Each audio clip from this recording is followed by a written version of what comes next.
New footage of Biggie's final moments in the hospital just dropped, and it has fans blaming the very people who were supposed to protect him for his murder. Remember when Gene Deal claimed Puff said this? I don't give a if Pac gotta die, Big gotta die, or Suge Knight go to jail. Something's gotta change. Now, with this footage out, that quote feels a whole lot more sinister. Was Biggie set up from the inside? Let's break it down.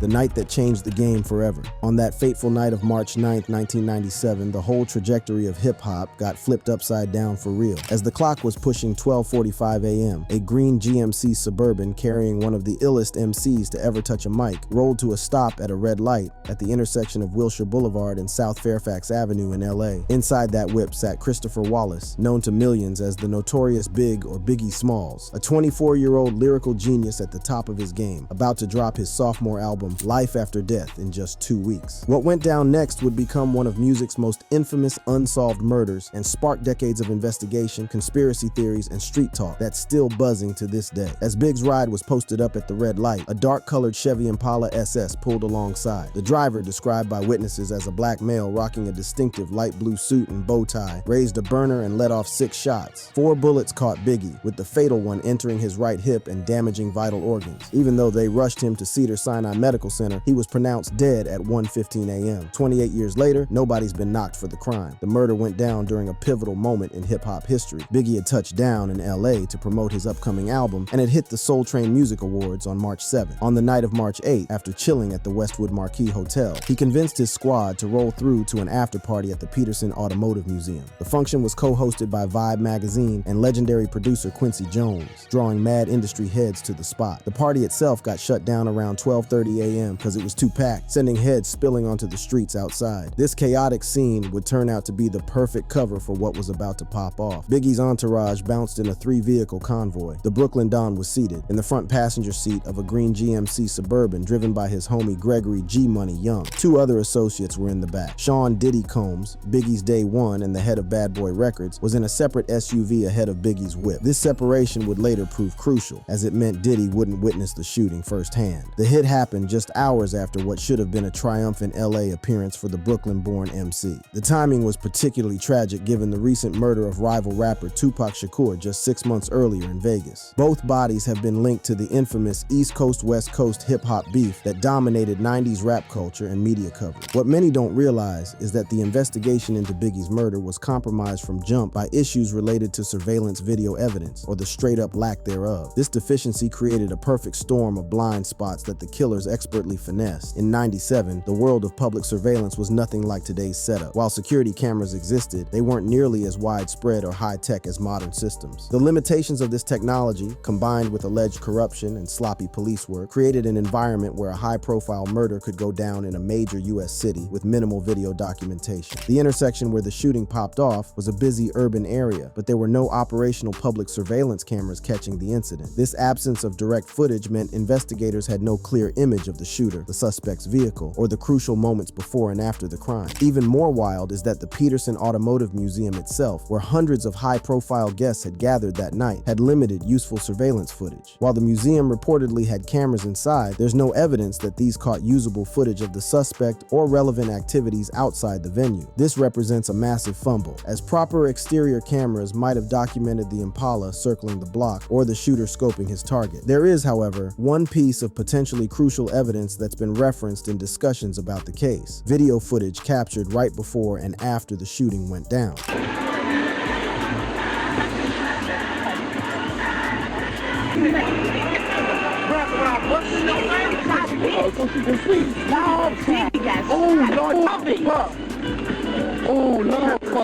The video also allegedly shows bright headlights disappearing quickly after shots were fired. It was followed by a slower moving vehicle, suggesting the shooter dipped from the scene immediately. This was taken by a handheld device. But here's where the limitations of 90s tech become painfully obvious. The footage quality was too trash to identify the vehicle's plates, the driver, or specific details about the car beyond its general description as a dark Impala with chrome wheels. This video, while providing circumstantial evidence of the getaway, offered no solid leads to to identify the suspect. This lack of clear, actionable video evidence forced investigators to rely heavy on eyewitness testimony, a notoriously unreliable form of evidence, especially in chaotic, traumatic situations like a shooting. Witnesses gave conflicting descriptions, and many weren't trying to cooperate due to fear of retaliation, particularly if the murder was connected to industry heavyweights or gang members. Another missed opportunity involved potential footage from inside the museum. Multiple witnesses at the after-party reported suspicious individuals, including a female allegedly acting as a spotter who was asking which whip Biggie would be leaving in. This woman was seen interacting with Biggie's crew and later appeared in witness testimony as a potential accomplice. If good surveillance footage from inside had been properly saved and analyzed, it might have caught these suspicious interactions or identified other persons of interest, such as known gang members who might have snuck onto the guest list. But either the museum's cameras didn't cover the right areas, the footage wasn't preserved, or it wasn't properly analyzed by investigators. Another critical missed opportunity that benefited the shooters. The events surrounding Biggie's death went down against the backdrop of one of hip-hop's most infamous beefs. The East Coast-West Coast rivalry had been brewing for years, fueled by personal drama, business rivalries, and regional pride. Marion Suge Knight, the notorious co-founder of Death Row Records, was a central figure in the West Coast rap scene and a rival to Sean Diddy Combs of Bad Boy. Knight, who was locked up at the time of Biggie's murder on an unrelated charge, has been implicated in various theories about the killing. Some investigators have alleged that he orchestrated the hit from behind bars as payback for Tupac's death, though Knight has consistently denied any involvement. The East Coast-West Coast beef wasn't just about music. It had deep connections to gang culture. Knight was known to have ties to the mob Piru Bloods, while some Bad Boy associates were allegedly linked to Crip sets. These gang affiliations added another dangerous dimension to the rivalry, potentially turning industry beef into deadly street conflicts. The investigation into Biggie's murder was further complicated by allegations that corrupt Los Angeles Police Department officers were involved. Former LAPD detective Russell Poole, who investigated the case, claimed that officers with ties to Death Row Records and gang affiliations may have played a role in the murder or its cover-up. These explosive allegations suggested that not only might evidence have been mishandled, but that actual law enforcement officers could have been in on the hit. And if corrupt officers were indeed involved, as some theories suggest, there may have been deliberate efforts to make evidence disappear, including potential surveillance footage that could have identified the perpetrators. All these set the backdrop for theories that have lingered for almost 3 decades. Biggie's death.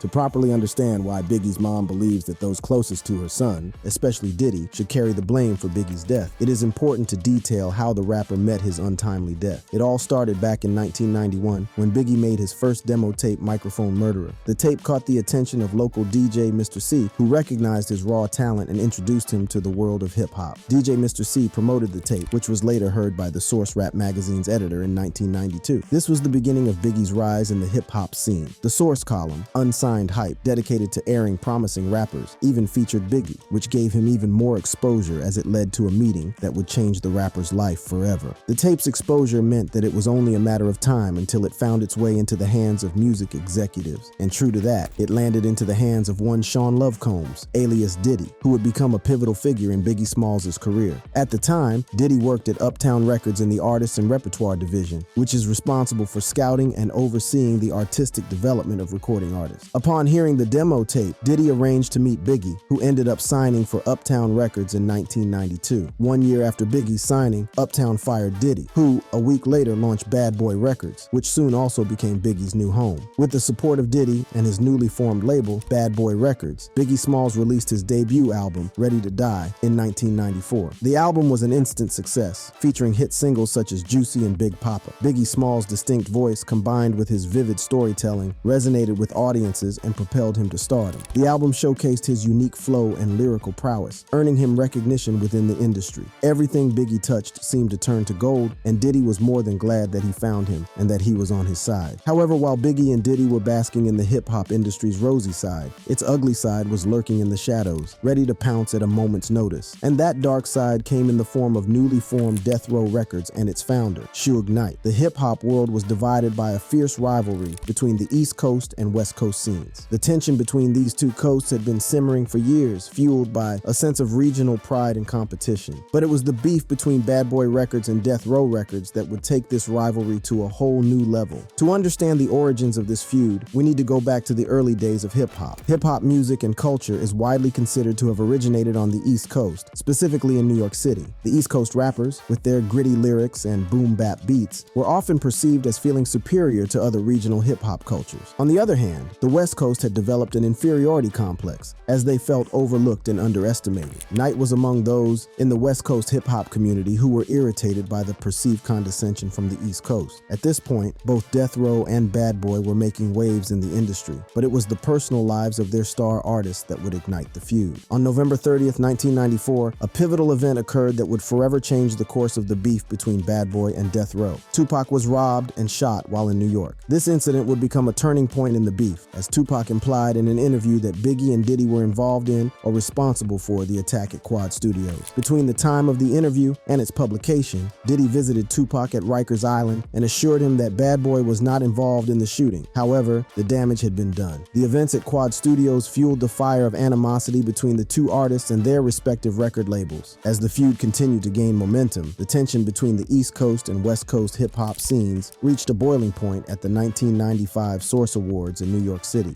Suge Knight, the co-founder of Death Row Records, took the stage and made a bold statement that further ignited the rivalry. Any artist out there want to be an artist and want to stay a star, and don't want to have to worry about the executive producer trying to be all in the videos, all on the record, dancing, come to Death Row.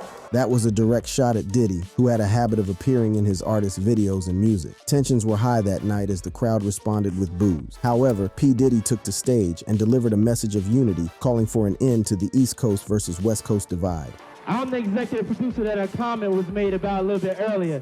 But check this out, contrary to what other people may feel, I would like to say that I'm very proud of Dr. Dre, of Death Row, and Suge Knight for their accomplishments. However, Diddy's plea for peace fell on deaf ears, as the feud had taken on a life of its own. The tension in the room was palpable, and it was clear that the feud between Bad Boy and Death Row had transcended the personal beef between Tupac and Biggie. The divide between the coasts was becoming more pronounced, and artists and fans were taking sides. The crowd even booed again when Dr. Dre was named Producer of the Year. These public denouncements and confrontations only added fuel to the fire. The media sensationalized the feud, and fans eagerly awaited the next diss track or verbal jab from either side. The East Coast versus West Coast rivalry had become a spectacle, with the entire hip-hop community caught up in the drama. The problems between Bad Boy and Death Row continued outside of award shows and into the streets. In the following month, Suge Knight and Diddy attended a birthday party for musician Jermaine Dupri at Platinum House Club in Atlanta. Conflict between the two groups spilled outside the club, and Big Jake Robles, a close friend of Knight's and a Death Row Blood affiliate, was fatally shot as he was getting into a limousine. Knight accused Diddy of being involved in the shooting, further escalating the tensions between the two camps. Shortly after Big Jake's death, Suge Knight took action to further solidify Death Row's alliance with Tupac. Knight secured Tupac's release from prison by posting his $1.4 million bond. He flew across the country and rented a limousine to pick up Tupac from Clinton Correctional Facility. With Tupac now a free man, he wasted no time in joining Knight in escalating the feud with Bad Boy Records. Tupac unleashed a series of diss tracks aimed at Biggie, Bad Boy, and their affiliates. Songs like the infamous Hit 'Em Up were filled with venomous lyrics and threats. Tupac's lyrics were shocking and explicit, leaving no doubt about his anger and desire for revenge. The beef between Bad Boy Records and Death Row Records had reached a point of no return. The escalating tensions, public denouncements, and diss tracks had created an atmosphere of hostility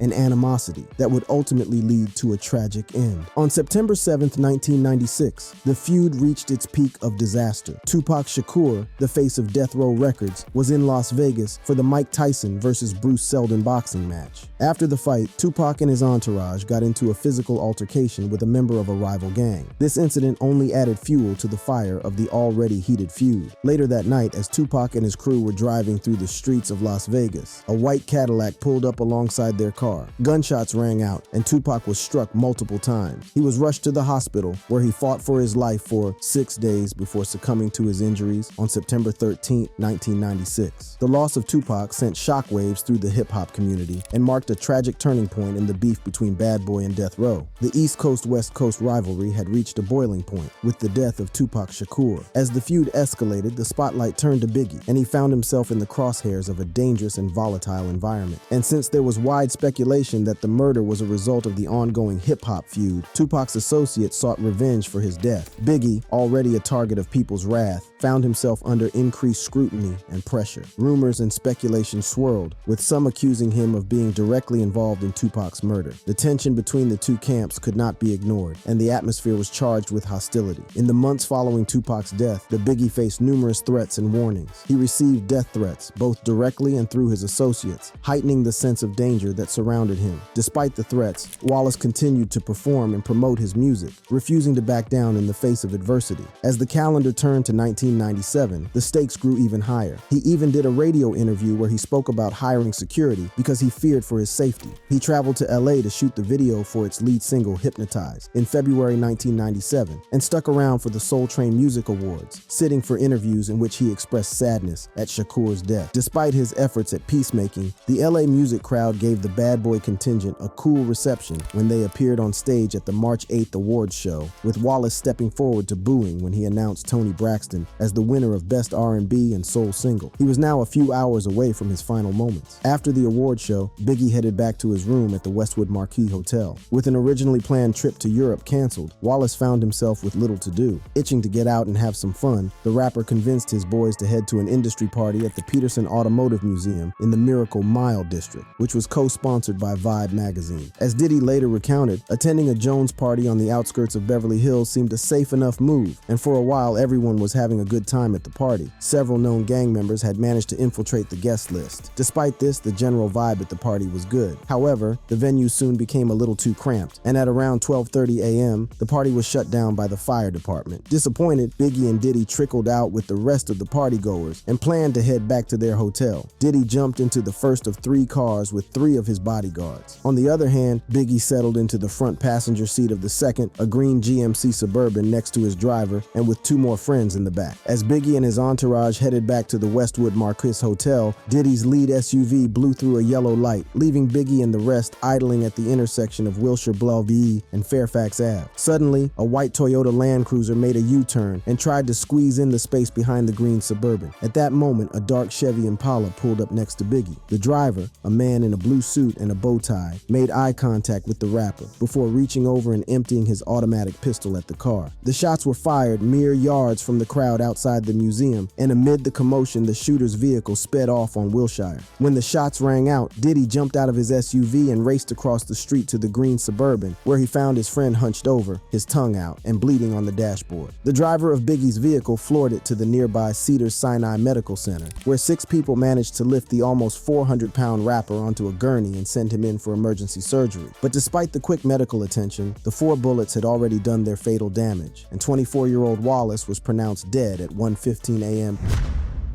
and the system failing.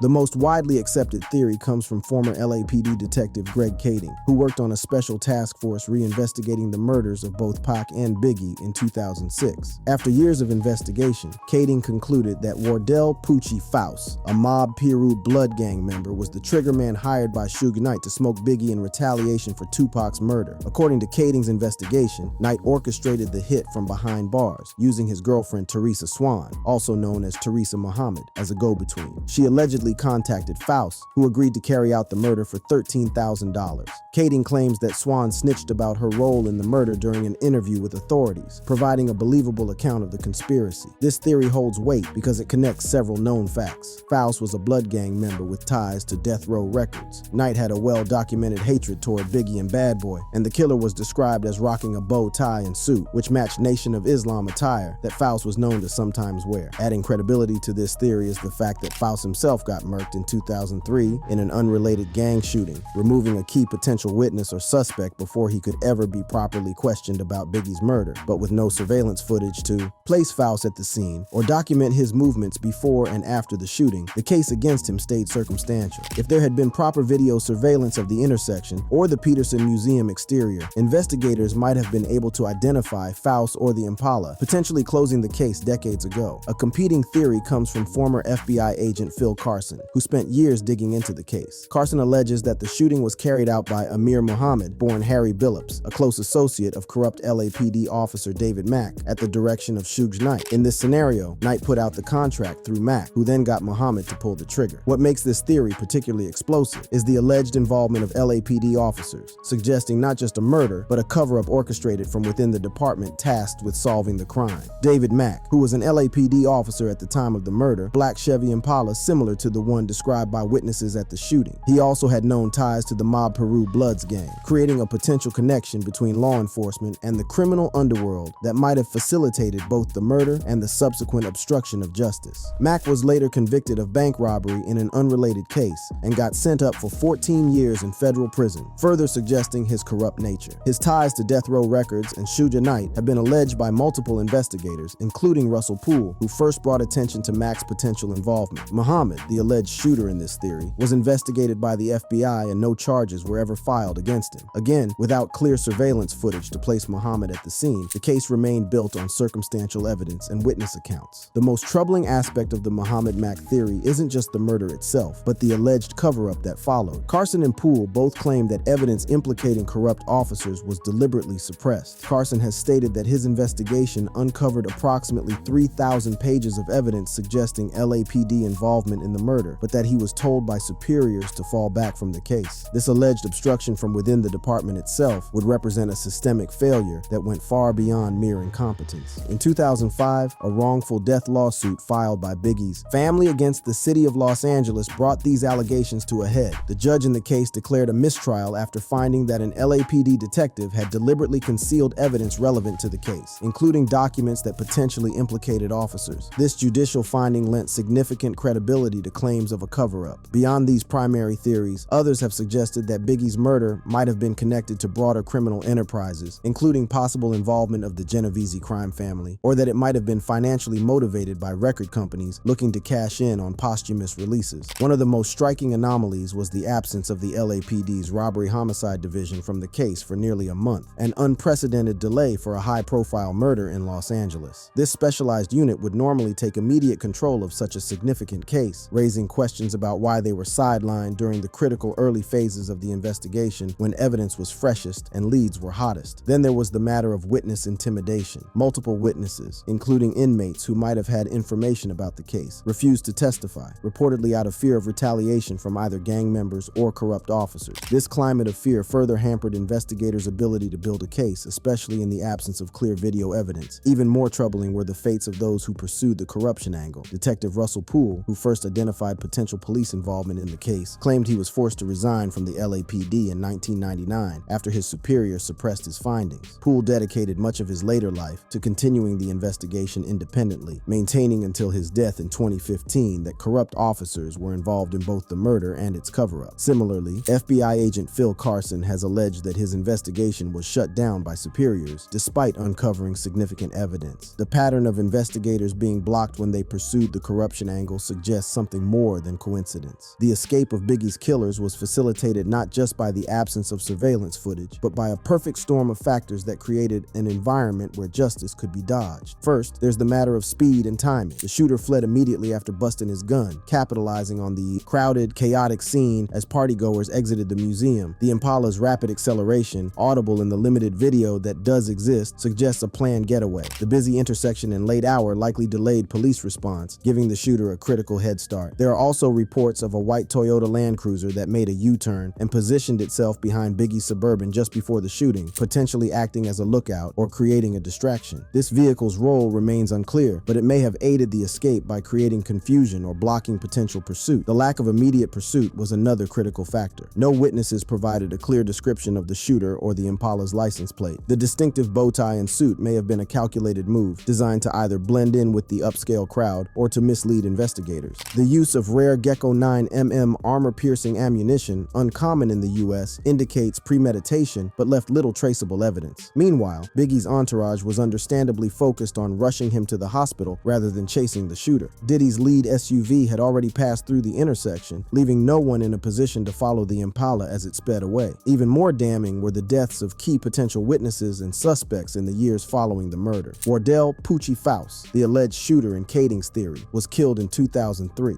Orlando Anderson, who was linked to Tupac's murder and potentially had knowledge about the Biggie case, was killed in a gang-related shooting in 1998. These deaths systematically eliminated individuals who might have eventually come forward with information, whether voluntarily or through plea deals. The intimidation factor cannot be overstated. FBI agent Phil Carson reported that inmates he interviewed feared testifying against David Mack, choosing to serve long prison sentences rather than cooperate with authorities. This suggests a climate of intimidation that effectively silenced potential witnesses, a particularly problematic obstacle in a case already lacking hard physical or video evidence. Put simply, Biggie's killers escaped through a combination of careful planning, chaotic circumstances, and a systematically flawed investigation that may have been compromised from within. It all leaves us wondering what would have happened if Biggie was murdered in today's digital age.